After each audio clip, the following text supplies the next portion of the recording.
ఏపీలో ఎన్డీఏ కూటమి స్పీడ్ పెంచింది. ఎమ్మెల్యే కోట ఎమ్మెల్సీ స్థానాలకు అభ్యర్థుల్ని ఖరారు చేసింది. ఇటీవలే టీడీపీలో చేరిన మాజీ ఎంపీ మాజీ ఎమ్మెల్సీ అయిన సి రామచంద్రయ్య, జనసేన నేత పిడుగు హరిప్రసాద్ పేర్లను ఎన్డీఏ భాగస్వాములు ఖరారు చేశారు.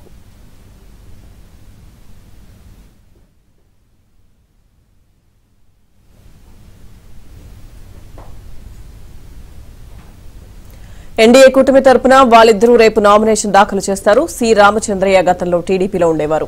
తర్వాత ఆయన పార్టీ మారారు. సరిగ్గా ఎన్నికల ముందు చంద్రబాబు సమక్షంలో మళ్లీ టీడీపీలో చేరారు. ఇదే అంశానికి సంబంధించి పూర్తి అప్డేట్ మా ఏపీపీలో చీఫ్ రామారావు చెప్తారు. రామారావు చెప్పండి, ఎమ్మెల్యే కోట ఎమ్మెల్సీ ఎన్నికలు ఏ విధంగా జరగబోతున్నాయి, దానికి సంబంధించి పూర్తి అప్డేట్ ఇవ్వండి. స్వామి, ఎమ్మెల్యే కోట ఎమ్మెల్సీ స్థానాలకు ఎన్డీఏ కూటమి అభ్యర్థులను ఖరారు చేసింది. సి రామచంద్రయ్యతో పాటు ఇక్బాల్ వీళ్ళిద్దరూ కూడా పదవులకు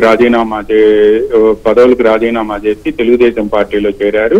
అయితే దీనికి సంబంధించి ఈ రెండు స్థానాలకి సంబంధించి కూడా ఎన్నిక జరపాలి అని నోటిఫికేషన్ జారీ చేసింది. రేపు నామినేషన్ దాఖలు చేసేందుకు చివరి తేదీ కావడంతో ఈ రోజు ఎన్డీఏ కూటమి అభ్యర్థులను ఖరారు చేశారు. ఈ రోజు సాయంత్రం ముఖ్యమంత్రి చంద్రబాబుతో పాటు డిప్యూటీ సీఎం పవన్ కళ్యాణ్ వీళ్ళిరువురు కూడా ఫోన్ లో మాట్లాడుకున్న అనంతరం అభ్యర్థులపై ఒక నిర్ణయానికి వచ్చారు. చెరొక స్థానం నుంచి పోటీ చేయాలి అని కూడా భావించారు. ఇందులో భాగంగానే గతంలో ఆయన రాజీనామా చేసిన సి రామచంద్రయ్యను మళ్ళీ కంటిన్యూ చేశారు. ఇక రెండవ స్థానంలో ఇక్బాల్ స్థానంలో జనసేన పార్టీ అధ్యక్షుల పొలిటికల్ సెక్రటరీ అంటే ఆయన పవన్ కళ్యాణ్ పొలిటికల్ సెక్రటరీ హరిప్రసాద్ పేరుని ఖరారు చేశారు.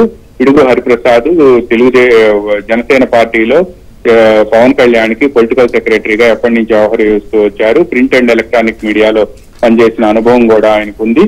సి రామచంద్రయ్య కూడా ఆయనకి కూడా గతంలో ఆయన తెలుగుదేశం పార్టీలో పనిచేశారు. ఆ తర్వాత వైసీపీలోకి వెళ్లారు. మళ్ళీ ఎన్నికలకు ముందు ఆయన వైసీపీకి రాజీనామా చేసి తెలుగుదేశం పార్టీలో చేరారు. వీళ్ళిద్దరూ కూడా రేపు శాసనసభ కార్యాలయంలో నామినేషన్లు దాఖలు చేయబోతూ ఉన్నారు. వీళ్ళిద్దరితో కూడా నామినేషన్లు దాఖలు చేయించేందుకు ప్రతిపాదించేందుకు కూడా పార్టీ నేతలందరినీ కూడా సిద్ధం చేశారు. ఇటు జనసేన వైపు నుంచి ఇటు తెలుగుదేశం వైపు నుంచి వీళ్ళిద్దరూ కూడా రేపు నామినేషన్లు దాఖలు చేయబోతున్నారు. అబ్సల్యూట్ మెజారిటీ ఉండటంతో వీళ్ళిద్దరు ఎన్నిక ఏకగ్రీవం అయినట్టుగానే భావించవచ్చు. రేపు మధ్యాహ్నం వీళ్ళిద్దరూ కూడా శాసనసభ కార్యాలయంలో నామినేషన్లు దాఖలు చేయబోతూ ఉన్నారు. స్వామి.